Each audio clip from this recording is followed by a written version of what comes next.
Bem, boa noite a todos. Bem-vindos a mais um webinar de meia hora de bom ambiente, como sempre, às quintas-feiras, aqui no Facebook da Zero. E hoje não temos propriamente nenhum convidado externo a fazer uma apresentação. Vamos experimentar aqui um formato diferente. Aliás, faça um tema que foi muito polémico há uns meses atrás, há poucos meses, que foi a recomendação da Zero relativamente à necessidade de se rever a taxação dos automóveis, dos veículos híbridos plug-in. E foi algo que mereceu imensos comentários e, portanto, temos a oportunidade de, eu próprio e o colega Pedro Nunes, eu sou presidente da Zero, mas também acompanho as áreas de energia, clima, mobilidade, e o Pedro Nunes, que trabalha na Zero, na área dos transportes, energia e clima, portanto, precisamente nesta sub-área que nós temos, e que, na sequência do estudo que foi anunciado, que foi feito pela Federação Europeia de Transportes e Ambiente, levantou realmente uma grande polémica sobre os diferentes tipos de veículos, em particular, veículos elétricos, em particular sobre os híbridos plug-in. Boa noite, Pedro, antes de mais. Boa noite. Eu acho que o formato desta sessão vai ser um pouco diferente. Como vos disse, não vamos ter propriamente uma grande apresentação. Vamos sim conversar sobre estas questões. E eu realmente preparei só uma súmula muito rápida que eu e o Pedro vamos comentar sobre o que é que são os diferentes tipos de veículos que nós temos, para que não haja depois, digamos, mal-entendidos sobre aquilo de que estamos a falar. Eu vou passar a partilhar um PowerPoint que tem algumas imagens. E talvez esta é uma primeira imagem que esclarece então o que é que são os diferentes veículos. Eu preciso só de partilhar.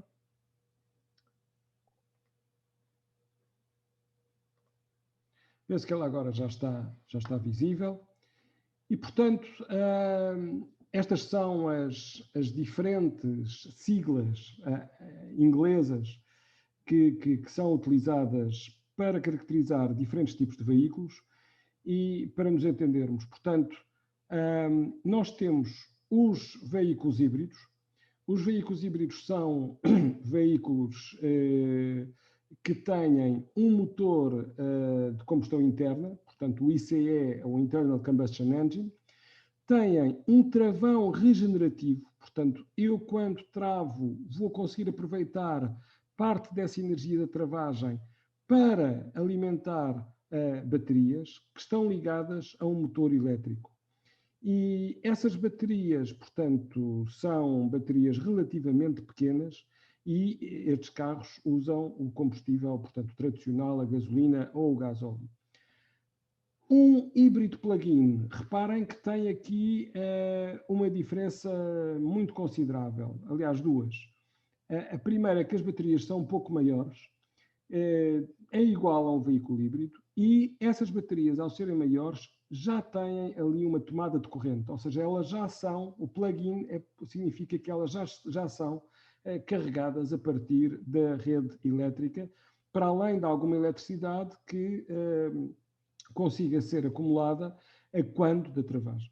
E depois temos o BEV, ou aquilo que nós chamamos o veículo 100% elétrico, portanto só com baterias, em que as baterias são muito maiores e, portanto, são carregadas a partir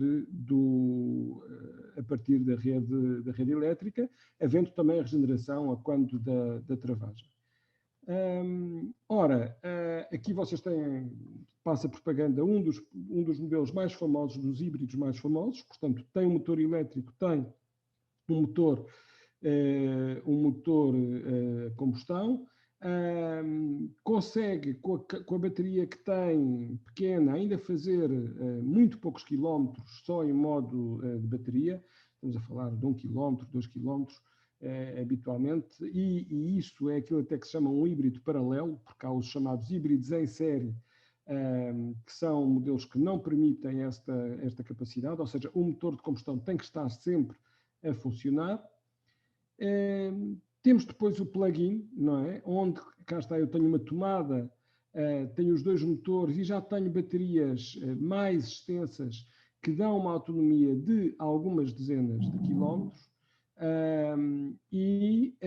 Aqui até já tenho a mesma comparação com algo que no futuro também existirá, certamente, que são os veículos a células de combustível.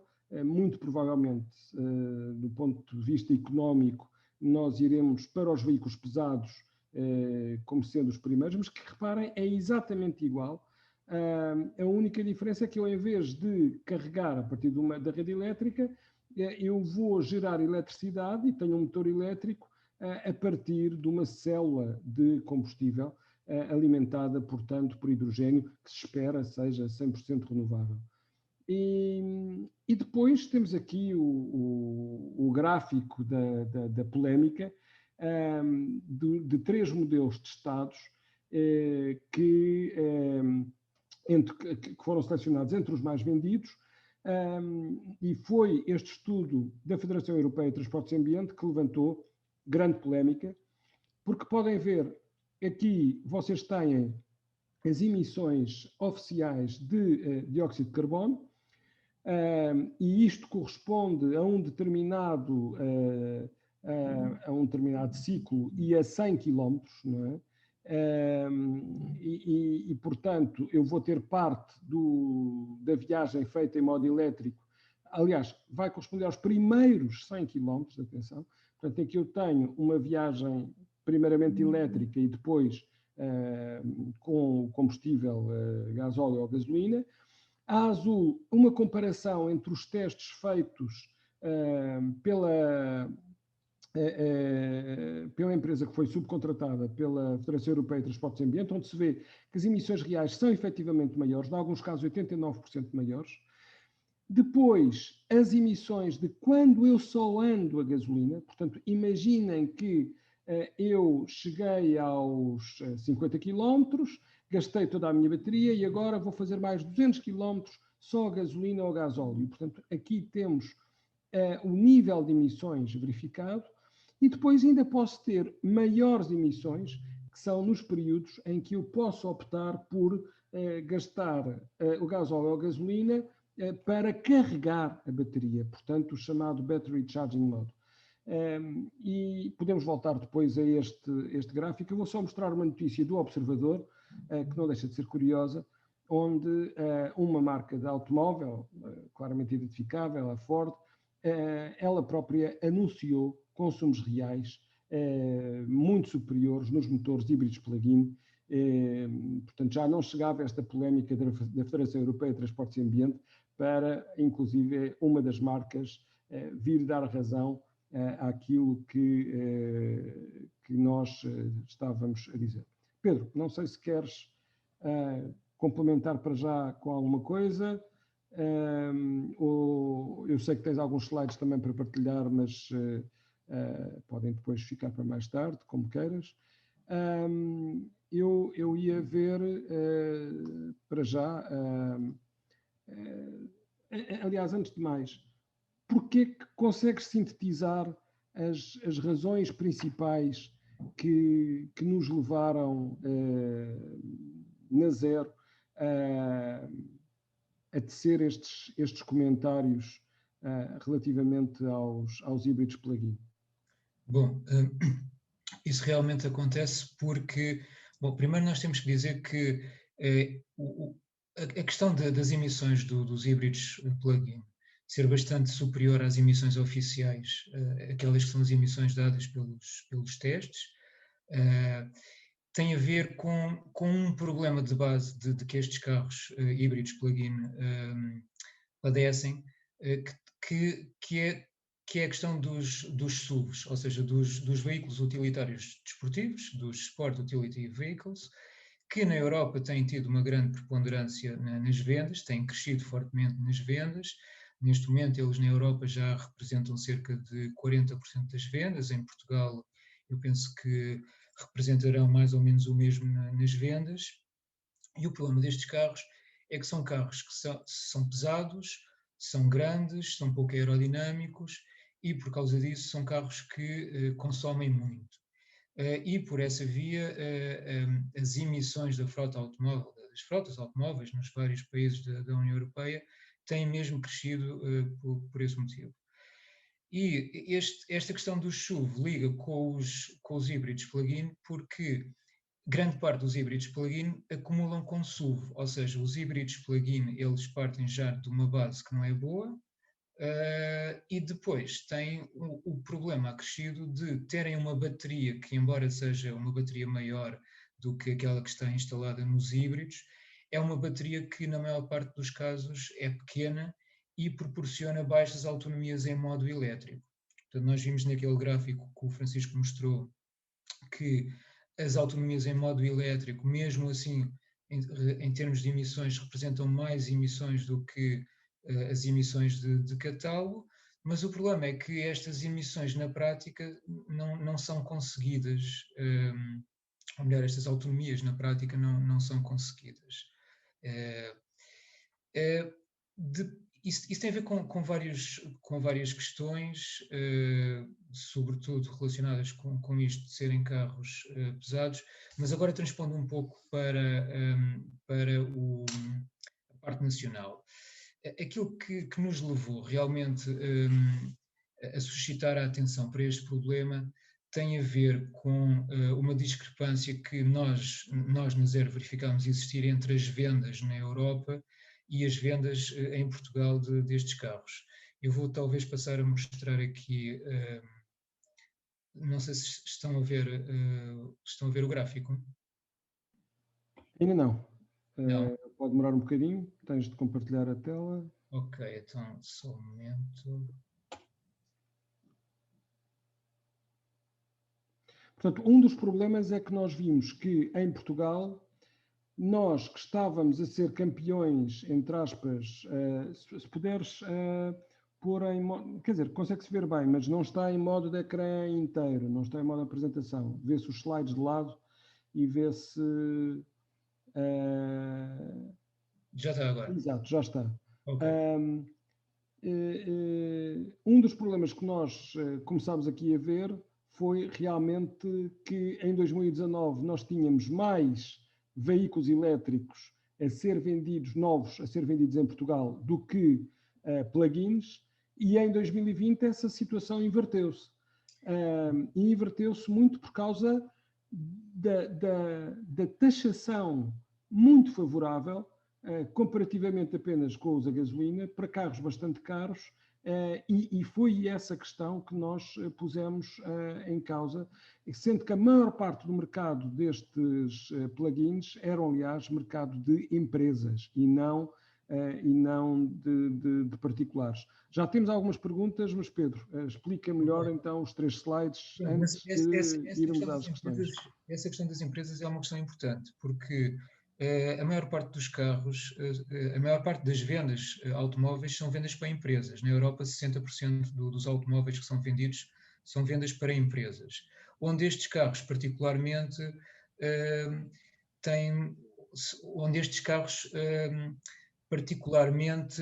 não se adaptam muito bem, porque os carros de empresas normalmente são carros que precisam de fazer longas viagens, ou se fazem trajetos curtos, precisam de fazer múltiplos trajetos curtos, e portanto, para se tirar partido da tecnologia plug-in híbrida num carro destes, no caso de uma frota empresarial, estes carros teriam que apresentar autonomias em modo elétrico muito superiores.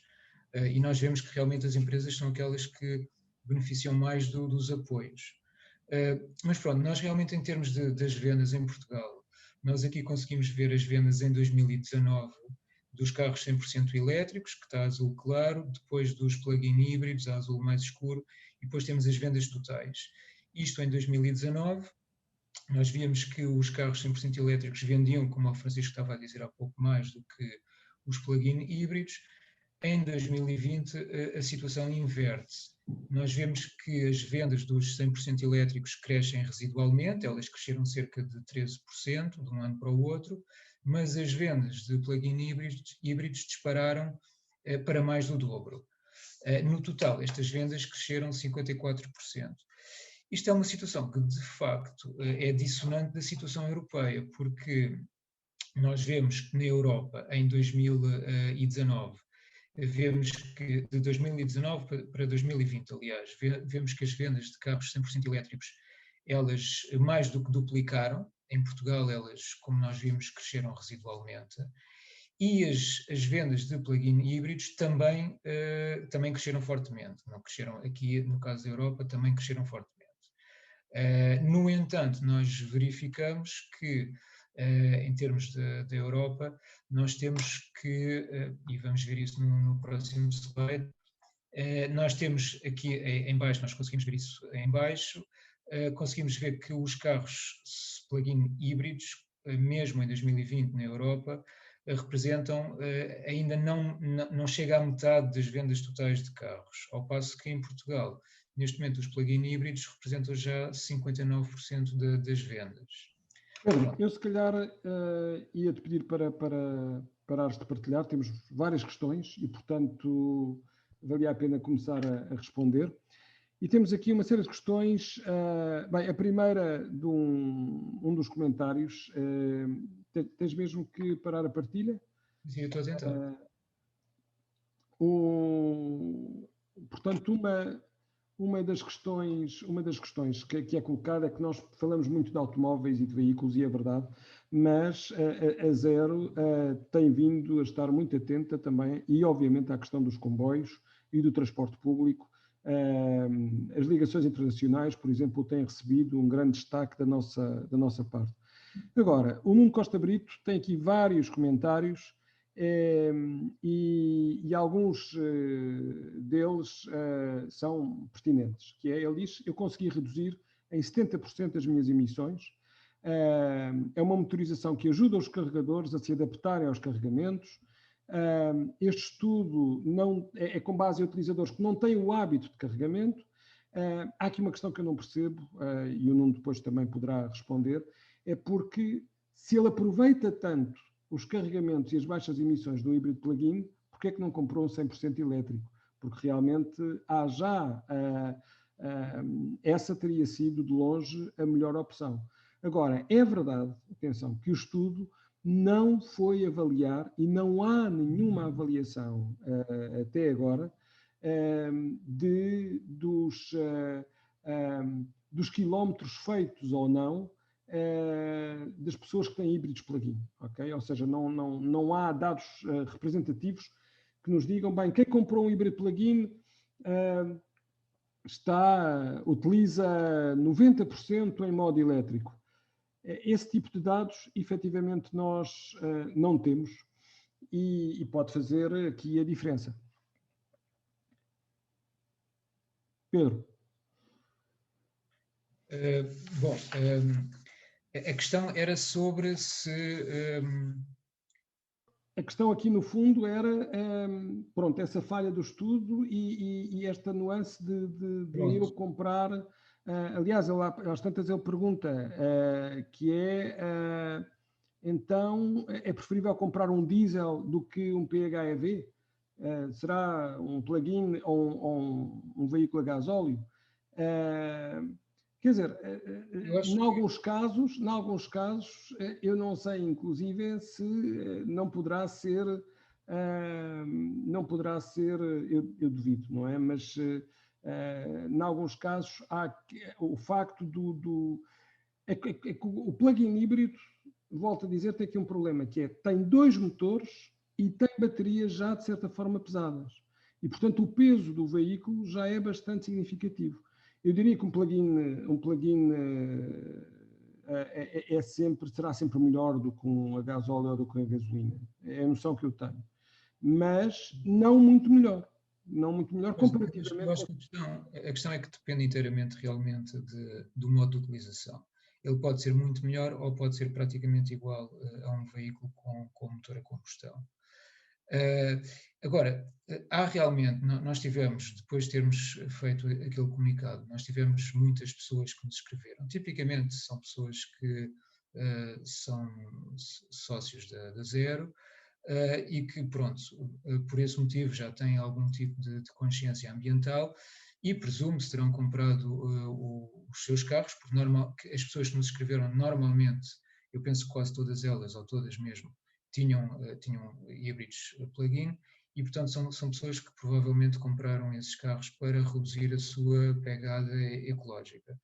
E então é natural que essas pessoas que nos escreveram utilizem esses carros de uma maneira criteriosa, de uma maneira que normalmente as pessoas que não têm esse tipo de consciência utilizam, não porque as pessoas, enfim, sejam do ponto de vista ambiental, não, enfim, podem ter também e algumas preocupações, mas muitas vezes porque não têm acesso a pontos de carregamento, porque isso é uma questão que é importante, porque estes carros, eles, como têm autonomias pequenas, se as pessoas não tiverem acesso a pontos de carregamento, elas não vão conseguir realmente utilizá-los em modo elétrico. E então aquilo que acontece é que realmente estes carros podem ser bons ou maus do ponto de vista ambiental, conforme o tipo de utilização. No entanto, em termos dos apoios fiscais, dos benefícios de que estes carros beneficiam, passo a redundância, não existe nenhuma condicionalidade para apoiar estes carros em função de eles serem mais ou menos usados em modo elétrico. Portanto, eles são... E por isso é que uma das questões que nós colocamos, repare-se que aquilo que uma das... No fundo, o que a Assembleia da República fez, em termos de Orçamento do Estado, acaba por não penalizar muito os plug-in híbridos. Apenas exige é que eles tenham pelo menos 50 km em modo elétrico. Penso que tem que assegurar uma autonomia pelo menos de 50 km para poderem ser apoiados. Sim, a autonomia tem que ser igual ou superior a 50 km. Temos aqui um... diz. E a questão das emissões também, tem que ter emissões de catálogo inferiores a 50 gramas de CO2. 50 gramas de CO2 por quilómetro. Há aqui 2 perguntas muito pertinentes. E, aliás, nós até temos estas perguntas e respostas que vamos disponibilizar brevemente. E uma das perguntas-chave é esta: qual é a sustentabilidade de um automóvel elétrico, incluindo os híbridos? Tenho ouvido dizer que os carros elétricos, durante a sua construção, poluem mais do que os carros a combustível. No fundo, será que estamos a resolver, de um lado, retirando as emissões locais com o gasóleo e gasolina e a pôr aqui um ónus enorme em termos da poluição associada às baterias? E as baterias são recicláveis? Bom, aquilo que os estudos de ciclo de vida fazem, um estudo de ciclo de vida é um estudo que considera todas as emissões que estão implícitas em todo o processo, desde a construção de um automóvel até à sua utilização, até depois ao seu desmantelamento. E aquilo que a literatura diz é que os carros elétricos, eles pelo menos representam, nessa análise de ciclo de vida, 50% menos emissões do que os carros convencionais. Portanto, grosso modo, implicam metade das emissões. No caso dos híbridos plug-in, lá está, eles podem se aproximar mais dos carros 100% elétricos e, portanto, apresentar também metade ou próximo disso das emissões, ou podem apresentar emissões já muito próximas ao longo de todo o seu ciclo de vida de um carro a motor de combustão. Isto em termos do CO2. Depois há uma questão que é uma questão um pouco mais problemática, que tem a ver com os metais raros, nomeadamente os envolvidos na produção das baterias, o lítio, de que toda a gente agora fala, porque eventualmente haverá exploração aqui em Portugal, mas outros materiais também, o cobalto, etc. E, portanto, existe muita literatura a ser produzida, existem muitos estudos neste momento a ser feitos em relação a isso. É uma matéria que está sob discussão, mas o que é importante é realmente haver um sistema que permita que estes materiais, nomeadamente estes metais nobres, possam ser reaproveitados no final. Olha, deixa-me só interromper para dizer duas coisas.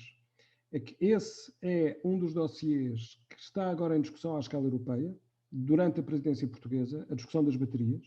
Vai começar agora em força essa discussão, do ponto de vista técnico.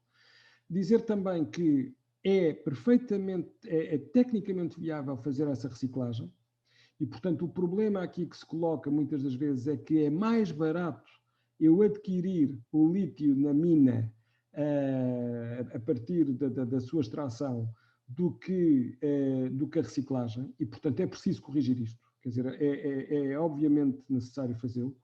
Dizer também que um dos comentários corresponde a um link que corresponde a um apelo sobre esta questão das baterias e dos veículos elétricos pela Amnistia Internacional. Dizer que a Zero e a Federação Europeia de Associações de Ambiente subscreveram este manifesto sobre a necessidade da sustentabilidade das baterias. E, portanto, as baterias são recicláveis, mas é preciso realmente eu ter uma economia que me obrigue ou a tradução em termos económicos que me leve a que eu não vá extrair mais lítio, mas que eu aproveite e recicle. Quem fala do lítio fala do cobalto também, de outros metais, novamente no circuito. E além disso, quer dizer, vamos já ver, neste momento é o lítio, mas quem tem um telemóvel lembra-se que eu tinha baterias, eu agora tenho baterias a lítio no telemóvel, mas também tinha baterias de antes a níquel-cádmio, e tinha níquel-hidreto, quer dizer, isto é, nós também temos que ter noção que está a haver aqui uma evolução do ponto de vista dos próprios metais que fazem parte das baterias. Depois há a reutilização das baterias em segunda vida, que é utilizar as baterias para essa outras questão é crucial. Que são aplicações que não são tão exigentes, mas para as quais as baterias que têm menos capacidade ainda servem perfeitamente, como, por exemplo, baterias de armazenamento de energia ao nível das casas, dos prédios, baterias que podem providenciar algum tipo de apoio à rede, também há essa questão. Não, aliás, isso é uma questão muito importante, porque muitas pessoas pensam que a maior parte das baterias dos veículos são desperdiçadas, e não é realmente verdade. Há uma segunda e uma terceira vida para essas baterias, e, portanto, eu neste momento ainda estou longe de ter chegado ao fim, de ter efetivamente baterias que chegaram ao fim de vida. Porque elas podem ter essas outras utilizações e essa visão é muito importante, sendo que alguns chegarão ao seu fim de vida e nós temos que garantir essa reciclagem. Sim, porque elas, quando são substituídas nos carros, tipicamente elas estão com 80% da sua capacidade nominal. 80% ainda é bastante, embora haja depois outras questões relacionadas com a potência que elas podem, que pode ser retirada delas, que também não está no valor nominal, mas tipicamente são baterias com capacidades ainda perfeitamente, que chegam perfeitamente para segundas e mesmo terceiras vidas. Eu queria deixar aqui uma nota importante para terminarmos, são 10 horas. O nosso compromisso de que há várias perguntas e respostas que nós preparamos sobre esta matéria e que vamos publicar oportunamente, e que um dos locais onde vamos fazê-lo, sem dúvida, é num site que a Zero vai ter dedicado à mobilidade sustentável, porque realmente o melhor é o transporte público, é a utilização partilhada de veículos, são os modos suaves. Nós, obviamente, devemos dar sempre prioridade àquilo que é uma hierarquia ambiental no que respeita ao uso do transporte e onde o transporte público é essencial. Onde mesmo aí também os autocarros elétricos ao hidrogênio, ou seja, elétricos a baterias ou elétricos a hidrogênio, desempenharão sem dúvida também o seu papel importante. Nós vamos lançar, como eu estava a dizer, um site na internet com vários parceiros na próxima terça-feira, e aí poderão encontrar mais detalhes sobre a mobilidade elétrica, mas também sobre, de uma forma geral, a mobilidade mais sustentável. Pedro, algumas últimas dicas sobre este debate, que foi curto, mas que nós esperamos que possa ajudar a perceber melhor esta polémica? Bom, eu acho que ficou mesmo muita coisa por dizer. Acho que isto era uma conversa que nós poderíamos ter bastante mais longamente, mas de facto, enfim, não há assim muita coisa a dizer mais por causa dos constrangimentos temporais. Então, já sabe, se por acaso tiver que escolher um automóvel, e há muita coisa a ponderar, para além do preço, e não apenas o preço da aquisição, também o preço da manutenção, as emissões, tudo o que está associado à sua construção, a própria necessidade de eu ter ou não um automóvel, mas nós realmente temos vindo a defender muito a mobilidade elétrica, porque a poluição de gases com efeito de estufa que causam as alterações climáticas, de partículas que causam uma mortalidade significativa em Portugal, na ordem de alguns milhares por ano, das emissões de óxidos de azoto, de outros compostos, inclusive carcinogénicos, como é o caso do benzeno. Nós efetivamente precisamos de despoluir as cidades. Isso significa, acima de tudo, tirar o tráfego automóvel, mas que o tráfego automóvel que permaneça realmente seja mais amigo do ambiente, e esse é o nosso principal objetivo, é uma mobilidade sustentável. Agradecemos todos os comentários. Vamos ter pela frente, sem dúvida, mais discussões destas, nomeadamente com aquilo que se avizinha de vir a discutir proximamente a instalação de algumas minas, eventual de algumas minas de lítio no nosso país, que vão ter um processo, algumas delas de avaliação de impacto ambiental, outras de avaliação ambiental estratégica, vamos voltar a este assunto sem demora, e talvez com mais tempo, para vos ajudar a perceber melhor esta problemática e a nossa posição. Muito obrigado a todos. Já agora diz, Pedro. Se calhar podia só acrescentar em relação àquilo que estavas a dizer, que é, de facto, aquilo que os estudos dizem é que nós, a mobilidade elétrica por si só, nós se agora quiséssemos substituir todos os nossos automóveis privados por carros elétricos, nós devemos conseguir fazê-lo a tempo de conseguirmos conter as alterações climáticas em 2 graus ou 1,5 grau. Por isso, nós precisamos mesmo de pensar seriamente numa mudança de hábitos, de mobilidade. A mobilidade tem, sobretudo, de assentar no transporte público, na partilha de automóvel, o que seja, nos modos suaves, porque não conseguimos, a escala é de facto demasiado grande para nós conseguirmos, dentro do tempo que temos, substituir todos os automóveis, que no mundo inteiro são mais de 1 bilhão, por automóveis elétricos. Ok, mais uma vez, boa noite a todos e fiquem bem. E 2 a 8 dias teremos aqui mais meia hora de bom ambiente.